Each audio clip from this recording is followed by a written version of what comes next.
Question number 5 says that so that if the diagonal of a quadrilateral bisect each other at right angle then it is a square. अच्छा भाई, तो आप हमें बताइए पहले तो कि स्क्वायर होता क्या है। स्क्वायर की कुछ प्रॉपर्टीज थी जो हमने पढ़ी हैं, क्या होती हैं बताइए। स्क्वायर की प्रॉपर्टी ये कहती है कि पहली चीज तो चारों साइड्स क्या होनी चाहिए, all four sides are equal. तो पहली कंडीशन हमें ये प्रूव करनी होगी कि ऑल साइड्स आर इक्वल, ठीक है। दूसरा क्या होता है, एंगल कितने डिग्री के होते हैं बेटा, 90 डिग्री के। सो अगर हम इस पर्टिकुलर क्वेश्चन में चारों साइड इक्वल प्रूफ कर देते हैं और एक कोई एंगल में 90 डिग्री प्रूफ कर दूं तो क्या आप मानोगे कुछ कि हाँ सर ने सही बताया?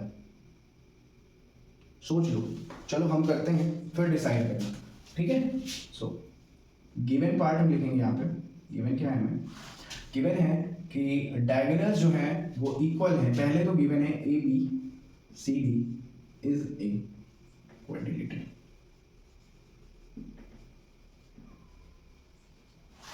ठीक है।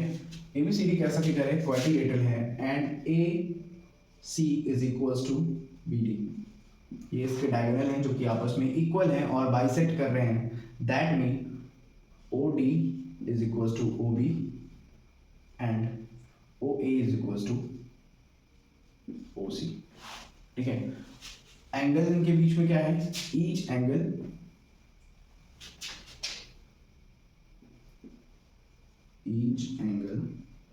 Is equals to 90 degree.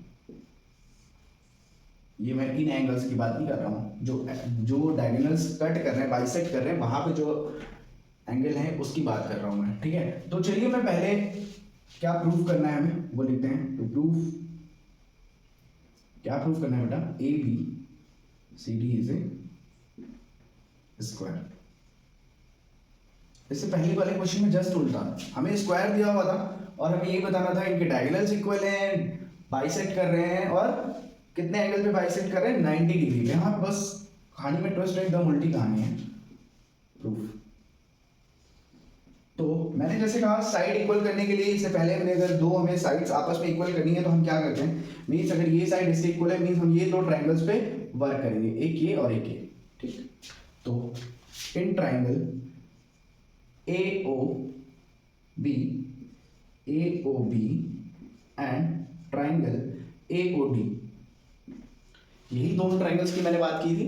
तो मैंने क्या बोला, A O B and A O D की बात करूंगा। इसमें आपको बताना है बेटा क्या क्या सिमिलरिटीज हैं इन दोनों आपस ट्राइंगल्स में। तो खटाखट जो जितनी जल्दी रिस्पॉन्स कर सकते हो करो और दिमाग के घोड़ों को बहुत तेज तेज दौड़ाओ, ठीक है, ताकि एग्जाम में आपके अच्छे मार्क्स आ सकें। तो मैं कहता हूं ए ओ जो लाइन है वो कैसी लाइन है बेटा, कॉमन लाइन है, वेरी गुड। एंड ये एंगल आपस में इक्वल है 90 degree each. So angle A O D is equal to angle A O B, each angle 90 degree का है। गुड। और ये लाइन आपस में क्या है, इक्वल है, ये हमें गिवन है, means O D is equal to O B. ये भी क्या है बेटा, गिवन है। वहां से हमने ये सारी चीजें चुरा ली और चुराने के बाद हम क्या बोलेंगे, so triangle A O D congruence to triangle A O B by side angle side property. ये तो बात हो गई भाई प्रूफ करने की, ठीक है। अब इनको कॉन्ग्रुएंट प्रूफ क्यों करवाया सर, प्रूफ इसलिए करवाया क्योंकि अगर ये आपस में कॉन्ग्रुएंट है तो ये आपस में साइड क्या होंगी, इक्वल होंगी। तो angle sorry hence AB is equals to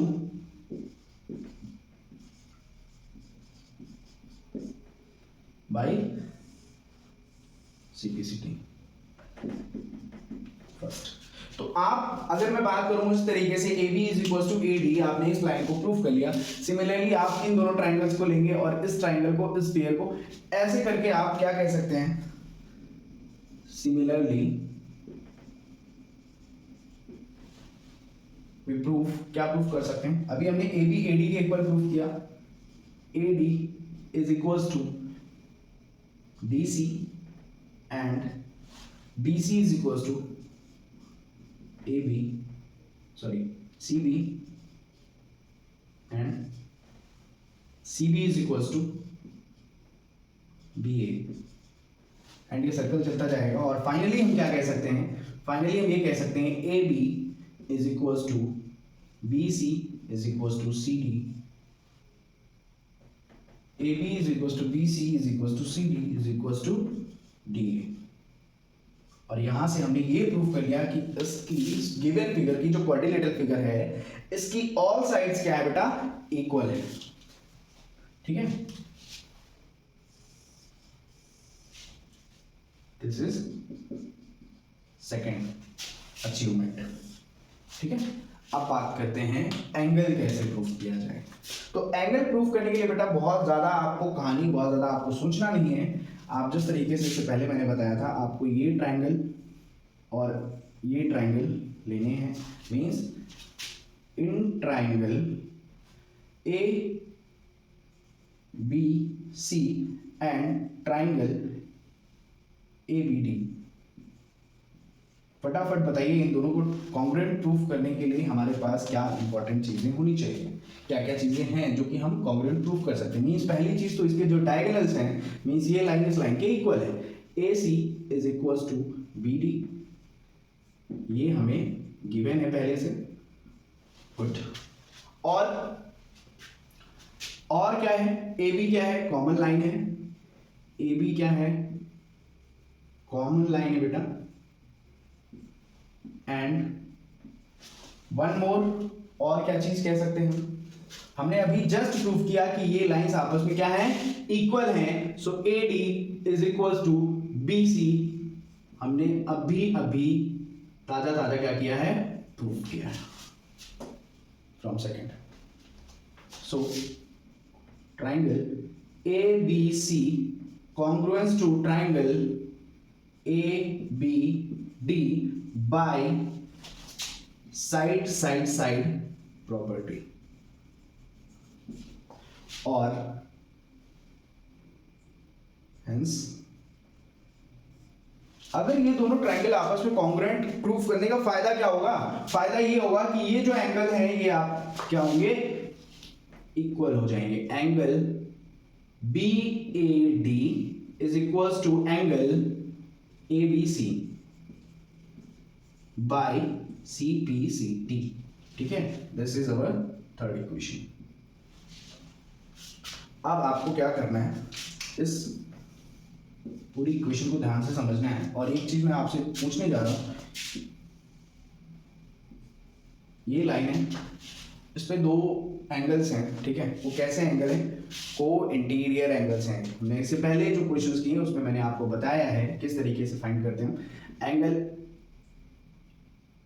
A B C plus angle B A D is equals to 180 degree. क्यों, क्योंकि ये क्या है, को इंटीरियर एंगल्स हैं। ठीक है, को इंटीरियर एंगल्स होने की वजह से अब हम यहां पे क्या कर सकते हैं, इस एंगल को बी ए डी किसके इक्वल है, angle A B C, means two angle A B C replace कर देंगे इसको, is equals to 180 degree and hence यहां से हमें angle A B C is equal to 90 degree. और हम बोल सकते हैं hence A B C D is a square, क्योंकि अगर एक एंगल 90 डिग्री है सो दैट बाकी के एंगल भी क्या होंगे, 90 डिग्री होंगे। और बाकी के हमने इसकी साइड्स ऑलरेडी इक्वल प्रूव कर ली हैं। तो चलते हैं नेक्स्ट क्वेश्चन की तरफ। Sixth question is diagonal AC of a parallelogram ABCD bisect angle A so that first proof क्या करना है हमें, it bisect angle C also and second proof करना है ABCD is a rhombus। मतलब एक पैरेललोग्राम है जिसका डायगोनल एक एंगल को बाइसेक्ट कर रहा है एंड आपसे दूसरा एंगल जो एंगल C है वो आपसे प्रूफ करना है कि एंगल C भी बाइसेक्ट होगा या कर रहा है। तो उसके लिए हम क्या करेंगे, कुछ गिवन डेटा जो हमारे पास है वो लिखते हैं। पहले क्या चीजें गिवन है, A B C D is a parallelogram and AC bisect angle A is equals to angle A, that means angle DAC is equals to angle BAC, AC, ठीक है। और इसको हम मान लेते हैं एंगल 1 एंड इसको मान लेंगे angle 2। That mean angle 1 and angle 2 क्या हो जाएगा, angle 1 is equals to angle 2, ठीक है। टू प्रूफ, क्या प्रूफ करना है भाई, AC bisect angle C। Okay, so अब आप में ये बताएंगे कि हमने एक चीज पढ़ी कि पैरेललोग्राम है, that's mean AB parallel to क्या होगा, DC होगा। So AB parallel to DC with transversal AC, कुछ इस तरीके से A B C D, और ये एंगल्स कैसे होंगे, इक्वल होंगे। Angle BAC is equal to angle ACD, क्योंकि ये कैसे एंगल है बेटा, अल्टरनेट इंटीरियर एंगल्स हैं। कैसे एंगल्स हैं, अल्टरनेट इंटीरियर एंगल हैं। और इसको हम क्या ले सकते हैं, अब इसे भी हम मानेंगे angle 3 and angle 4। From this BAC is angle 2 and angle ACD is angle 4. This is second and इसको हम क्या मान लेंगे, फर्स्ट। अब बात करेंगे हम नेक्स्ट, क्या अभी हमने AB पैरेलल टू DC बात किया या CD बात की, अब हम क्या बात करेंगे, AD parallel to BC, AD parallel to BC। मैं भी ना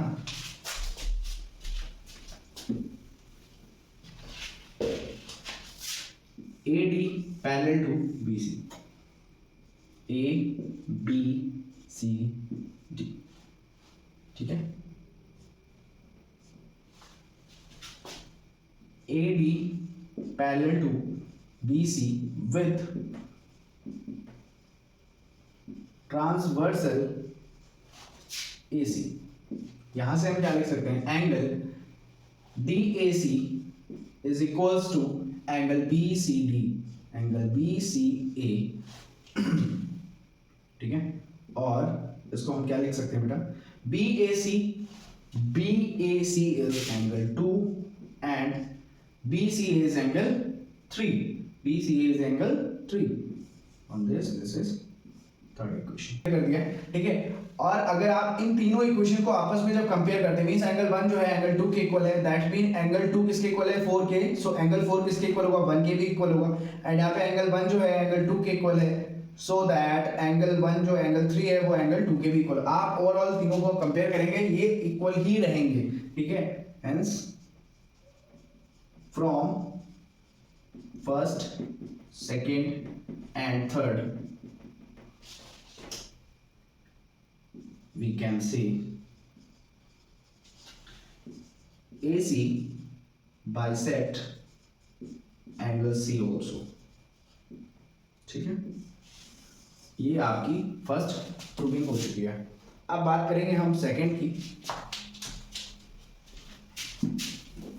सेकंड क्या कह रहे हैं, रोम्बस।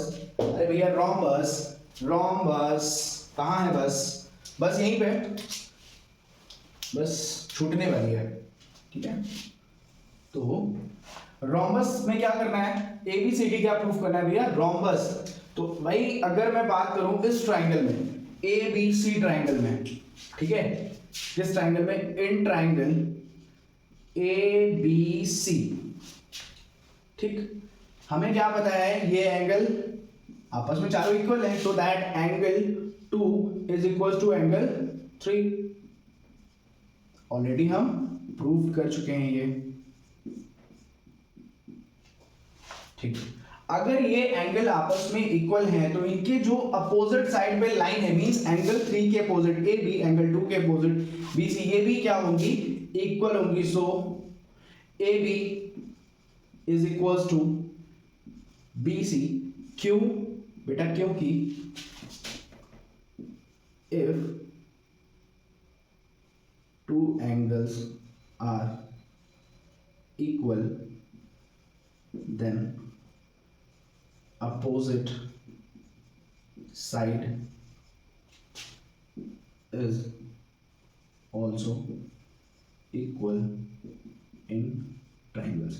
ये मैं नहीं कहता, ये ट्रायंगल की प्रॉपर्टी ही कहती है। अगर कोई एंगल है जो कि एक ट्रायंगल में सबसे बड़ा है तो उसके जो अपोजिट साइड होगा, जो साइड उस एंगल के अपोजिट है या फिर उसके फेस पे है, अब सपोज ये 90 डिग्री है तो अब जाहिर सी बात है कि एंगल छोटे हैं तो ये जो एंगल है ये सबसे बड़ा एंगल होगा 90 डिग्री। सो इसके सामने जो लाइन होगी वो कैसी होगी, सबसे बड़ी साइड होगी इन ट्रायंगल्स की, इस ट्रायंगल की। ठीक है, तो इस तरीके से सिमिलरली हमने ये चीज प्रूफ की। और एक चीज आपको यहाँ पे देखनी है, हमें रोम्बस प्रूफ करने के लिए कुछ नहीं करना है, हमें सिर्फ इस फिगर की ऑल साइड को इक्वल दिखाना है। तो हमने दो साइड को आपस में इक्वल दिखा दिया, मींस इन दोनों साइड्स को इक्वल कर लिया है। सिमिलरली मैं एडी बीसी को इक्वल बोल सकता हूं, similarly AD is equal to BC. ठीक है, ये सेम चीज यहां पे होगी। ठीक है, क्योंकि कैसे, क्योंकि अभी मैंने इस ट्रायंगल की बात किया, मैं इस ट्रायंगल की बात करूंगा, angle 1 is equal to angle 4। अगर ये दोनों एंगल इक्वल है तो क्या सामने की जो साइड्स है वो कैसी होंगी, इक्वल होंगी। ठीक है, तो अभी हमने ये A B B C equal है, ए डी बी सी के इक्वल है, sorry A D D C के, ठीक है, ए डी डी सी के इक्वल है। एंड जो गिवन फिगर है, but A B C D is a parallelogram. अगर एबीसीडी पैरेललोग्राम है सो इसके अपोजिट साइड क्या होंगी, इक्वल एंड पैरेलल होंगी। दैट मीन ए बी किसके इक्वल होगी बेटा, A B is equal to D C and A D is equal to B C. A B B C, A B D C के parallel और A D जो है B C के parallel equal होगी। ठीक है, और इसको मैं इक्वेशन मानूंगा, दिस इज, यहां पे हमने third, this is fourth equation and this one is fifth equation and this is six and this is, और आपस में मैं इनको कंपेयर करूंगा। मींस ए बी किसके इक्वल है बेटा, बी सी के इक्वल है। मींस बी सी किसके इक्वल हो जाएगी, डी सी के, क्योंकि ए बी डी सी के इक्वल है और ए बी बी सी के भी इक्वल है। तो मैं ओवरऑल ये लिख सकता हूं ना कि बी सी किसके इक्वल है, डी सी के, बी सी डी सी के इक्वल है। ठीक है, hence A B is equal to B C is equal to C D is equal to D A, so that given ABCD figure is rhombus, hence proved। ठीक, तो इस तरीके से आप इन क्वेश्चंस को करेंगे। ठीक है, सो ओके मेरे प्यारे बच्चों, आज के लिए इतना ही, मिलते हैं नेक्स्ट वीडियो में। बट आप लोगों से रिक्वेस्ट है, आप लोग प्लीज़ अगर वीडियो को प्रॉपर देख रहे हैं, वॉच कर रहे हैं तो फीडबैक जरूर दीजिए, जो कि मेरे लिए बेहद ही इंपॉर्टेंट है। मैं मोस्टली हर वीडियो में यही चीज़ आपसे रिक्वेस्ट करता हूँ, आप वीडियो को शेयर करिए, उस पर फीडबैक अपना दीजिए ताकि मुझे एक बेटर रिस्पॉन्स मिल सके। बाकी ऑल द बेस्ट, पढ़ाई करते रहिए, love you all, take care, bye bye.